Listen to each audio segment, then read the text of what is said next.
Hey guys, I'm Logan from West Desert Shooter. We're going to check out all the details on my 3,000 yard rifle setup right after we hear from our friends at Anarchy Outdoors. Anarchy Outdoors is a precision rifle accessory manufacturer as well as online retailer. I have been running their threaded bolt handle and bolt knob on my rifles for a few years now. They offer many styles, sizes, textures, and colors of bolt knobs for a large variety of rifles, including Ruger American, Ruger Precision, Tikka T3 and T1, CZ, Savage, Remington, and more. Featured in this video is the Acorn design with titanium finish. Check out all the available accessories from Anarchy Outdoors for your rifle through the affiliate link in the description.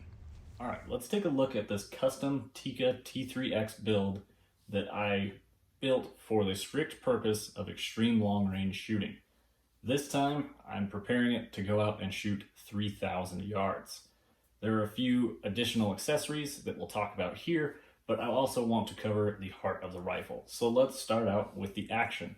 The action is a Tikka T3X stainless receiver. It started life as a 243 Winchester, which was a short action with a smaller bolt face of 474, I believe. It has actually been inlet up to the Magnum bolt face, which is around 532, I think. And then I also modified the bolt stop, so it is now a full long action rifle. Now, the action for the Tikkas is the same receiver for a long and short action, so you can convert them if you choose to do so. The 7mm short action Ultra Mag is traditionally a short action cartridge, but when loaded with a long target bullet and loaded far out like I have it set up here, it is a very long overall length. I believe this one is 3.120 or somewhere in that ballpark on the overall length.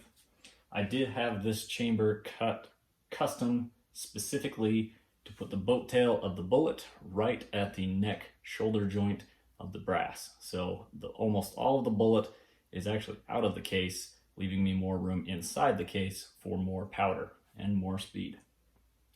Let's cover the load data real quick on that projectile. I am shooting a Sierra 183 grain Match King. This is the standard hollow point boat tail. The brass that I have this loaded in is Atlas Development Group brass, ADG, and you can actually get 10% off an order at ADG with code WDS10 at checkout, so be sure to do that. I don't even get any kickbacks. They just make really awesome products, and I like sharing the word for those guys. ADG makes excellent brass right here in America, and they offer a ton of Magnum cartridges as well as short action Ultra Mag cartridges. Inside the case, we have some H1000, and I'm not going to share it because it's quite hot, and then we have Federal Magnum match primers out back. Now, that is one of the accessories that I'm going to share with you guys. I do transport all of my reloads in this Inflection DE case. This thing is super awesome. It just drops into a standard Pelican case and it protects your ammo. On my drive up to where I went and shot 3,000 yards, this thing fell out of my truck multiple times as we went along, and I never had a single issue, and the ammo still shot great. It's also protected from weather or anything else that might hurt your ammo. Additionally, it doesn't rattle, so that's really nice when you're driving down the road. Now back to the rifle. The action Tikka T3X, the barrel is from Preferred Barrels. This is a Tikka T3 barrel, and this one is a 900 varmint at 26 inches. It's very similar to what an M24 contour is. Out front, it is threaded 5/8 24, and again, like I mentioned, it has that custom chamber for the 7mm SAUM, and this one is a fixed shoulder barrel on this Tikka action. On top of the action itself, we have an Anarchy Outdoors 30 MOA scope base. That scope base actually has a recoil lug which mates in with the Tikka action, which makes it much stronger. So the hardware is not the only thing supporting the recoil on the rig, which is really awesome. I really like that feature. 30 MOA, they also have options for 20 or 0. Also from Anarchy Outdoors, we have a threaded bolt knob, and then I have the titanium shroud on the back, along with their tuxedo grip. I believe that one is the tuxedo. 90-degree angle, gives you a thumb shelf on the side, really awesome, very lightweight. really comfortable to shoot. The chassis that this thing is sitting in is from Modular Driven Technologies, MDT. This one is their ESS, which is their Elite Sniper System. This has the 18-inch forend, and I've also attached an ARCA rail from MDT as well, and that just attaches on the M-LOK slots. Attached to that ARCA rail is an ARCA rail compatible MDT SkyPod. This thing is absolutely awesome. I actually picked it up for my PRS rifle, but it works extremely well for the ELR stuff because I can actually adjust the stance.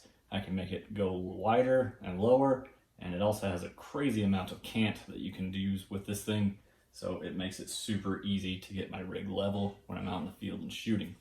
Also, the spiked feet up front really grab into the soft dirt, which I was shooting out of, and it really helps to keep that front end locked in there and get a good amount of preload on the bipod each shot. Out on the front of the barrel, we actually have an OSS 5/24 comp, which is their QD system, which attaches to their OSS 338 Magnum Ti suppressor. So this one is the Magnum Ti.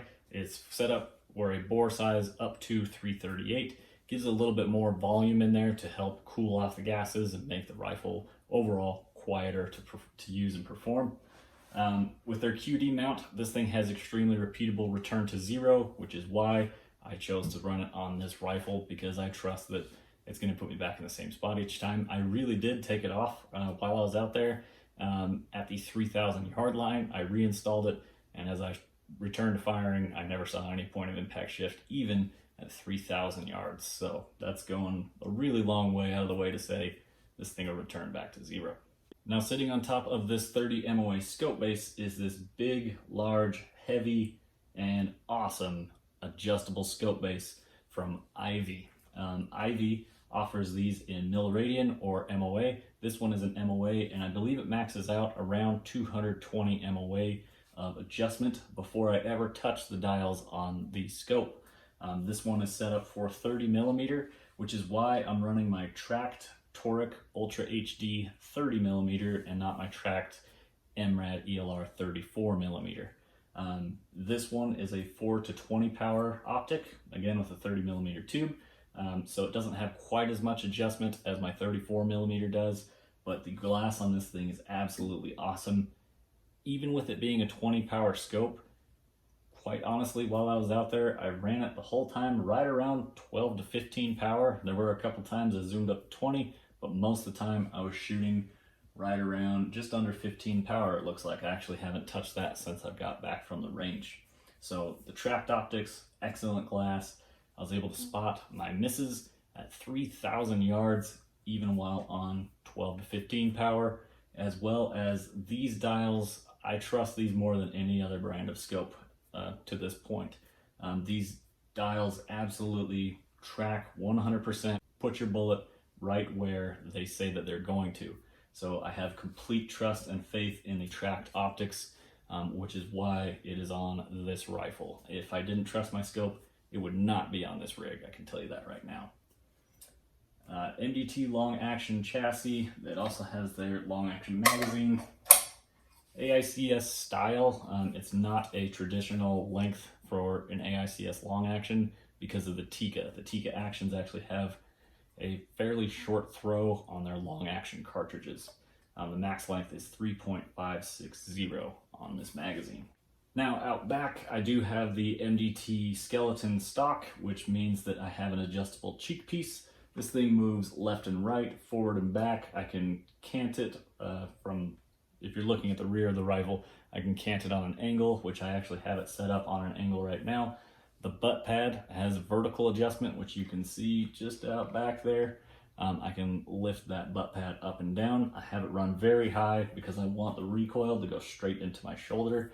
And the butt pad also has a length of pull adjustment as well as a cant option on there as well. I laid down behind this thing for about 10 minutes and played with every little feature to get this thing absolutely to fit me like a glove. When I lay down behind this rifle, it's like laying into a comfortable bed. It's just awesome. I love the way this thing interfaces with me as the shooter. So great job, MDT. I absolutely love that. And on the bottom of this stock, I recently changed from the MDT bag rider to this adjustable bag rider.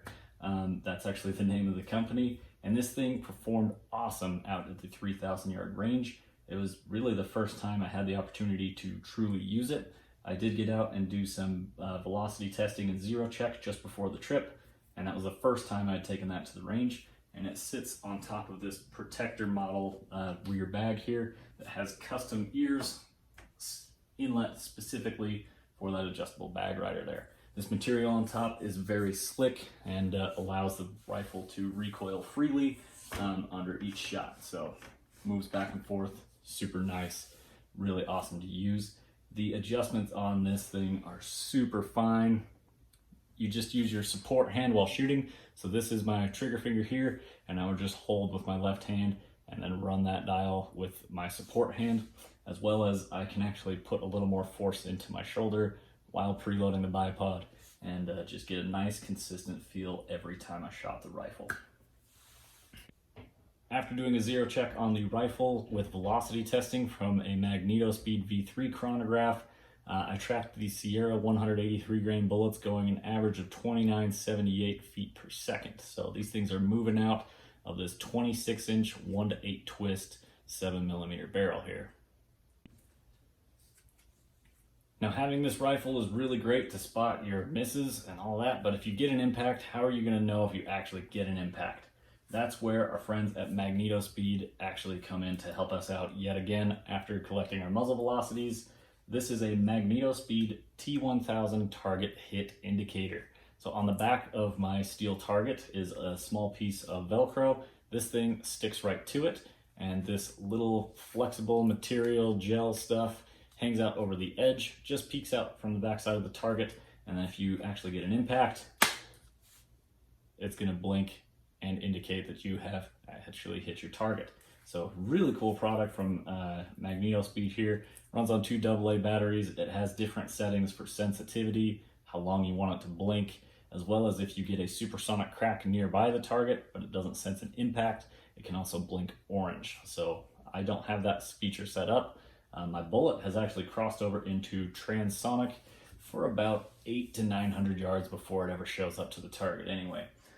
This is an extremely far shot with a small cartridge, and on top of that, I have kind of a standard target that I've been shooting at these extreme long ranges, which is my full-size IPSC steel target.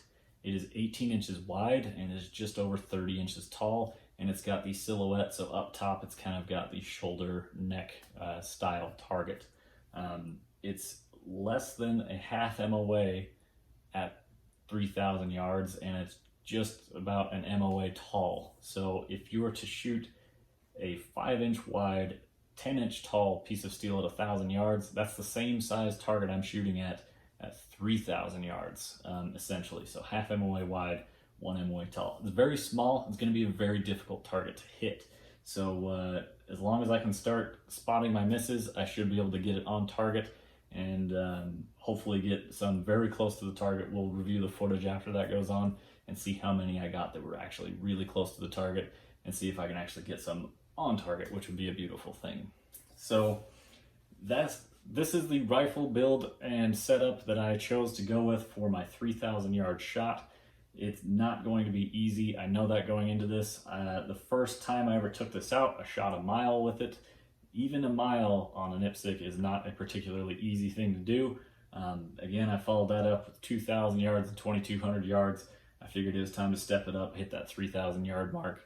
And depending on how things go, 3,540 yards, I think it is 2 miles. So we'll see how it goes. Maybe follow this up with a 2-mile attempt. Anyway, for now, guys, I hope you enjoyed this. That is the rifle setup I chose to go with, and we're gonna see if I can get it done out at 3,000 yards.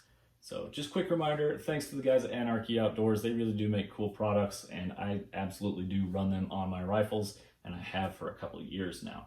So be sure to check the link to that. Links for everyone down in the description below. Be sure to check out the adjustable bag rider, Ivey scope mount, the Tract optics, OSS suppressors, MDT, and anyone else who's out there who has helped support the project, like Magnetospeed and Inflection DE or ADG. So I really appreciate it, guys. A special thanks to all the companies out there involved as well. I really couldn't do this without you guys, and I look forward to getting out and pushing it even farther depending on how things go. I appreciate you guys' time. Drop a comment on what you think, and we will see you guys in the next one.